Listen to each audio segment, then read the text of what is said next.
वारकरी संप्रदायातील एक अधरीव पवित्र भारत देशाला लाभलेलं एक आध्यात्मिक क्षेत्रातलं गोडसं रत्न श्री गुरु ज्ञानेश कन्या श्री गुरु गुलाब बाबा यांचा हा पालखी सोहळा पंढरीच्या दिशेने चालत आहे. कर्मधर्म योगाने या रस्त्याने जात असताना दोन संतांचं दर्शन झालं.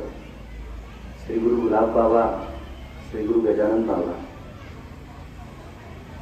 महाराजांनी पाहिलं, सांगितलं इथे गुलाब बाबांची पालखी आहे, चला दर्शन करता आपण. तुम्ही मोठ्या श्रद्धेने भावयुक्त अंतकरणाने त्या प्रापंचिक जीवनातील नाना प्रकारच्या अढळवढ्यांना पाठ देऊन तडा देऊन बाजूला सारून तुम्ही विटेवरच्या मालकाच्या भेटी करता निघालेली सगळी सद्भक्त सात्विक सदाचारी पुण्यशील तुम्हा वारकऱ्यांच्या चरणी गिरगावकराचा साष्टांग प्रणिपात दंडवत. मी प्रस्थानपासनं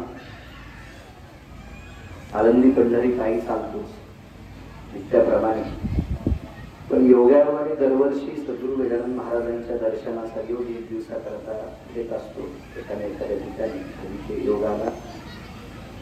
आणि एक आगळं वेगळं वैभव महाराज भेटल्यामुळे मला श्री गुरु गुलाब बाबांच्या पादुकेचं दर्शन झालं, पालखीचं दर्शन झालं. ही धन्य आहे. या विश्वाच्या पाठीवर प्रचंड मोठे उपकार कोणाचे असतील तर ती संतांची आहे. प्रथमतः तुमच्याकडे नमूद करेल, आपण गळ्यामध्ये तुळशीच्या माळा घालतो, गोपीचंद्र कपाळाला लावतो, भगवंताचं नामचिंतन करीत आपण पंढरीला चालतो.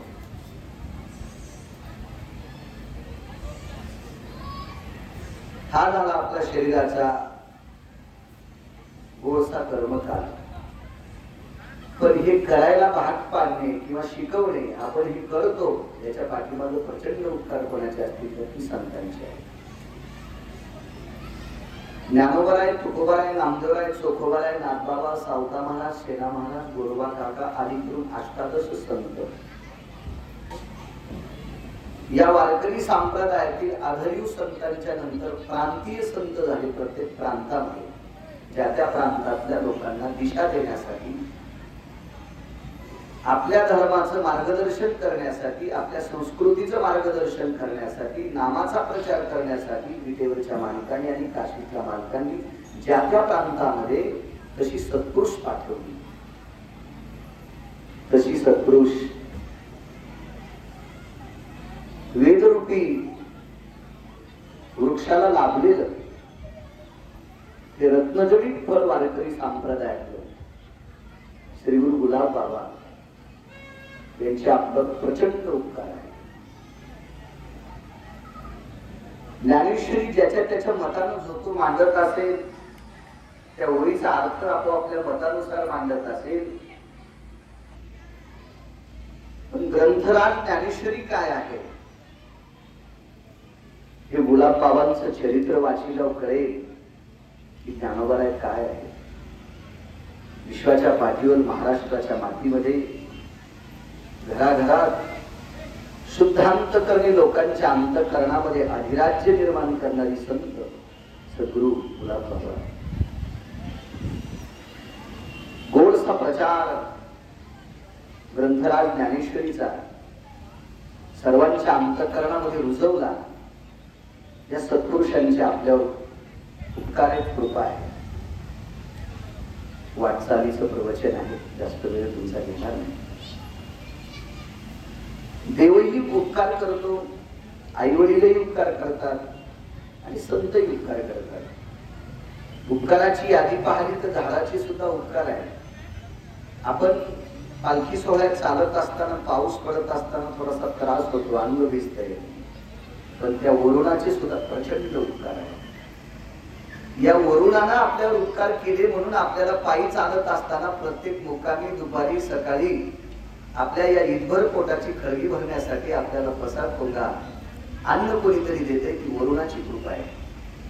त्याची सुद्धा वरुणाची कृपा आहे, चंद्राची कृपा आहे, भगवान प्रकाश देवता सूर्यनारायणाची सुद्धा कृपा आहे. त्याच्या कृपेशिवाय कुठल्याही जीवाची वाढ होत नाही.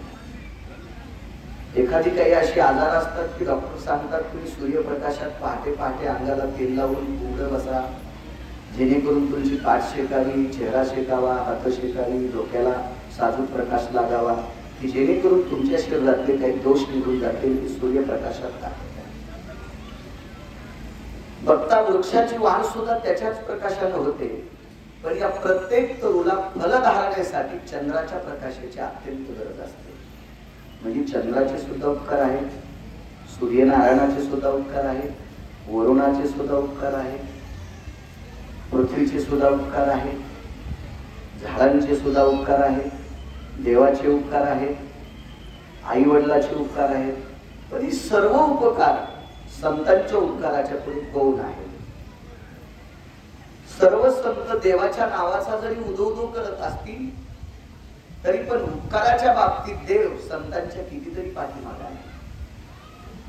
ज्या आई वडिलांनी आपल्याला जन्म दिला, लहानाचं मोठं केलं, आपल्याला संस्कार दिले, वळण दिलं, म्हणून आपण पालखी सोहळ्यात चालतो, तरी पण त्या आई वडिलांचे उपकार सुद्धा संतांच्या फार पाठीमागे. इतके पुढचे उपकार आहेत की संतांचे. बोलता महाराज सांगतात देव उपकार करत नाही असं नाही, करतोय. पण देव उपकार हा समोरच्याचा बायोडाटा बघून करतोय, त्याची योग्यता बघून बघतोय, त्याची लायकी बघून करतोय. देव हा कोणावरही उपकार करत नाही, फक्त भक्तावरच करतोय. दुर्जनाशी संहारी करेल उपकार. पण देवाच्या अंतःकरणात शंखेचा एक डब्बा आहे.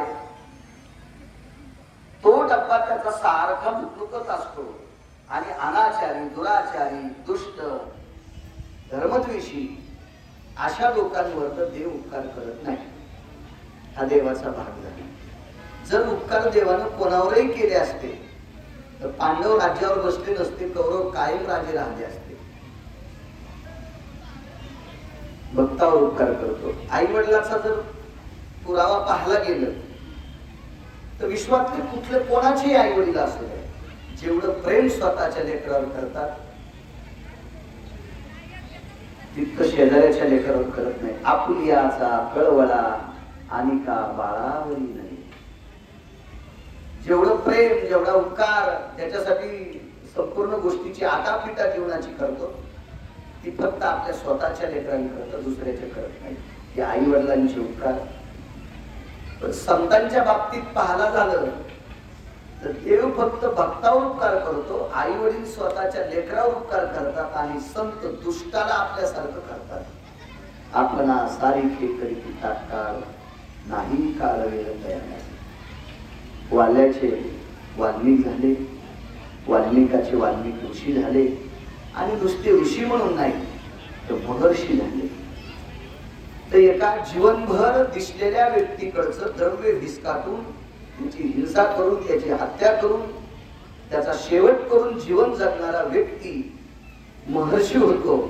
आणि नुसता महर्षी नसून पंढरपुरातला मालक 7व्या अवतारामध्ये त्याच्या ताब्यात राहतो.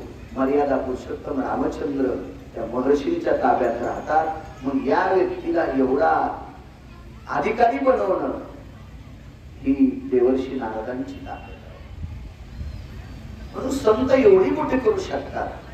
वाल्मिकाच्या बाबतीत नारदांचा पुरावा पाहायला गेलं तर काय सांगू आता संतांचे उपकार. एवढे प्रचंड उपकार संतांचे येतात. दुर्वा हा अनुरागी बदेत पश्चातापेन यादाक्ष वितुष्ट हा प्रपंच अस्तितानां मत्सरेण तज्जायते. आपण सांगतो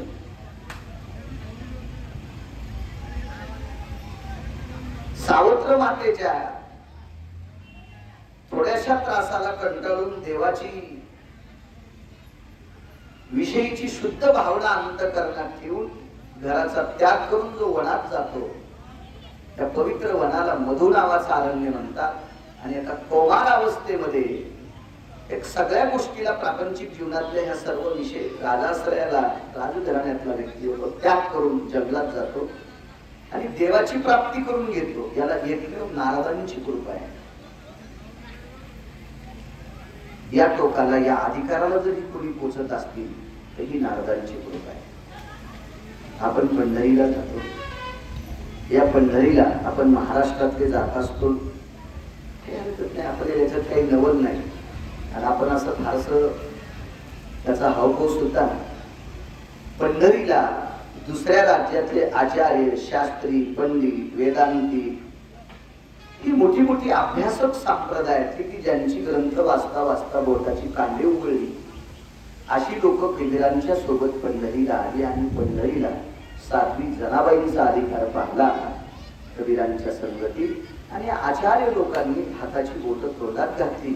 काय जनाबाईचा साक्षात्कार आहे, काय अधिकार आहे, देव दळू लागतोय, कांडू लागतोय, साडी कांडू लागतोय, नाऊ घालतोय, देवाला तेल दोन्ही लावतोय, वेणी विंचरतोय, ही सगळी कामं प्रभू करतो. आम्ही एवढं आयुष्य परमार्थात गेलं तरी आमच्या स्वप्नात देव नाही. जनाबाईला हे कुठनं प्राप्त झालं? जनाबाईला ज्या वेळेला प्रश्न केला त्यावेळेला आईसाहेबांना सांगितलं, दाशी नामयाची म्हणून या. संत शिरोमणी नामदेवांची माझ्यावर कृपा झाली म्हणून विश्वाचा बाप माझ्या अंतःकरणात आला, विश्वाचा मालक माझ्या सानिध्यात आला. ही केवळ नामदेवांची कृपा आहे. साधूच्या कृपेनं एवढी मोठी उंच भरारी घेऊ शकतो, ही साधूची कृपा आहे. पुराणात त्रेता युगात पाहायला गेलं, जनाबाई तशा चारू वळणाऱ्याच्या कुळातल्या होत्या. चारू म्हणजे आता हा शब्द कळणार नाही, नाळा. नाळ्याला सुद्धा 100 किलोमीटरच्या अंतरावर भाषा बदलत असती. मोठीसाठी वापरला जाणारा मोठा दोर, त्याला आमच्याकडे नाळा म्हणतात, तुमच्याकडे काय असला. तर हे नाळा वळणाऱ्याच्या कुळातल्या साध्वी जनाबाई होत्या. त्यांच्यावर नामदेवरायांचा कृपा आशीर्वाद, कृपा झाली, देव सानिध्य. पाठीमागे पुराणातला विषय केला तर शबरी मातेचा प्रसंग पाहिला तर भिल्ल कुळातली शबरी. पण शबरीवर कृपा झाली, उपकार झाले साधूंचे 6. त्याच्यापैकी 1 नंबरला उपकार झाले असतील तर शरभंगूंचे, 2 नंबरला उपकार झाले असतील तर मतंगांचे. शबरीच्या जीवनात 6 साधू प्राप्त झाले. एका लाहोर, चित्र, सशे, रामडुकर, हिंसाचार किंवा पशु पक्षाची हत्या करणाऱ्या कुळात ज्या शबरीचा जन्म झाला, त्या शबरीला शरभंगूंसारखे महात्म्य भेटावा. आणि आपला संप्रदाय महाराज इतका मोठा आहे. आपल्या संप्रदायातली लोक विमानात बसत होती. आता आपली लोक विमानात बसल्यावर फोटो काढून मित्राला स्टेटस द्यायला ठेवते. हा भाग सोडून द्या. त्या टपऱ्या विमानात गुंड पण बसते. हे जे विमान आहेत त्या विमानात गुंड पण बसते. आपल्या संप्रदायातले, ह्या सनातनी संप्रदायातले साधू त्या विमानात बसत होते की ते विमान सदाचारी लोकांशिवाय कोणालाही भेटत नाही. त्याच्यापैकी त्रेता युगात प्रथमता विमानाचे अधिकारी कोण असतील तर शरभंगू. तुझं चित्र कोटीहुनी येवोनी मार्गे उद्धरिले शे मुनी. शरभंगू जाता विमानी म्यारे म्यारे प्रार्थोनिशिले. शरभंगू नावाचे साधू विमानातून जात असताना शबरीनं हात करावा, विमान स्थिर व्हावं आणि विचारावा. आणि पुढच्या जीवनाचं मार्गदर्शन शबरीला प्रथमता कोणी केलं असेल म्हणजे हत्या करणाऱ्याच्या कुळातली कन्या, भिल्ल कुळातली कन्या, रानावनात जीवन जगणाऱ्या कुटुंबातली कन्या, विश्वाचा बाप तिच्या भेटी करता जातोय. ही शरभंगूंची कृपा आहे, मतंगांची कृपा आहे. काय सांगू आता संतांचे उपकार. या विश्वाच्या पाठीवर सर्वोच्च उपकार कोणाचे असतील तर ते संतांचे आहेत. देवावर सुद्धा उपकार संतांचे आहेत.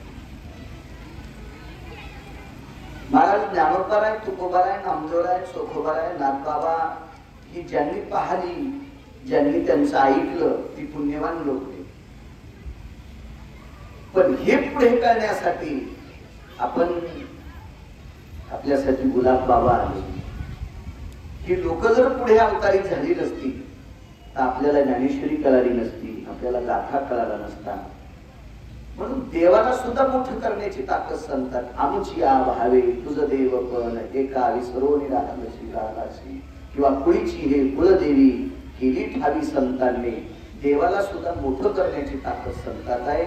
7व्या अवतारात मर्यादा पुरुषोत्तम रामचंद्रांना रावणाच्या जाचातून जय प्राप्त जर कोणी केला असेल, जय, तर तो मारुतीरायांची कृपा आहे. 8व्या अवतारामध्ये अर्जुनाला राज्य देण्याची ताकद किंवा आस्था, अस्मिता, प्रेम भगवान पिठेवरच्या मालक कृष्ण परमात्म्याच्या अंतःकरणात होतं. पण मोठ्या मोठ्या वीर लोकांच्या सानिध्यात पांडवांना गादी मिळणं अशक्य होती. पण त्या रथावर मारुतीरायांना अधिष्ठान केल्यामुळे अर्जुनाला सुद्धा जय प्राप्त झाला आणि विश्वाच्या मालकाच्या अंतःकरणातली सद्भावना ती पूर्णत्वाला गेली. म्हणजे देवाचे शब्द सुद्धा वचन पूर्ण करण्याची ताकद फक्त संतांच्याच आशीर्वादात आहे. म्हणून काय सांगू आता संतांचे उपकार, मज निरंतर जागविती. अशा एका पवित्र संतांच्या सोबत, पवित्र संतांच्या भक्तीच्या वलयामध्ये, पवित्र संतांच्या भक्ती प्रकाशामध्ये, पवित्र संतांच्या ज्ञानाप्रतामध्ये, पवित्र संतांच्या या भजनानंदामध्ये, या नाद ब्रह्मामध्ये तुम्ही सर्वजण चालता. एवढा मोठा आनंद, ऊन वारा थंडी या सगळ्या गोष्टीची पर्वा न करता विटेवरच्या मालकाच्या भेटी करता लागला टकळा पंढरीचा सद्गुरु समर्थ समाधीधन ज्ञानेश कन्या श्री गुरु गुलाब बाबांच्या पालखी सोहळ्यात तुम्ही सर्वजण चालता. तुम्हा सर्व वारकऱ्यांच्या चरणी साष्टांग प्रणिपात. ही मोठी मोठी महात्मे मंडळी सर्व वारकऱ्यांच्या चरणी, महाराजांच्या चरणी गिरगावकराचा कपाळ घाशेपर्यंत प्रणाम. आणि एका पवित्र महाराज विटेवरच्या मालकाचं अंतःकरण असलेले, ज्ञानोबारायांचं हृदय असलेले गुलाब बाबा, तुकोबारायांचं अंतःकरण असलेले गुलाब बाबा यांच्या या पालखी सोहळ्यामध्ये मला 2 शब्द नामचिंतन करण्यासाठी संधी दिली. या सर्व दिंडी सोहळ्यातील सात्विक सदाचारी पुण्यशील लोकांच्या चरणी मी नतमस्तक होतो. धन्य समजतो की मला तुम्ही संधी दिली. तुम्हाला सर्वांना प्रणाम. सर्व वारकऱ्यांना ह्या पवित्र वारीच्या वाटचालीच्या कोटी कोटी शुद्धांतकरणाने गोडशा माझ्या ज्ञानोबाराय तुकोबारायच्या चरणी रामकृष्ण हरीच्या या शुभेच्छा देतो. माझ्या वाणीला विराम देतो. कुंडली कवरदा हरी विठ्ठल श्री ज्ञानदेव माऊली ज्ञानेश्वर महाराज श्री गुरु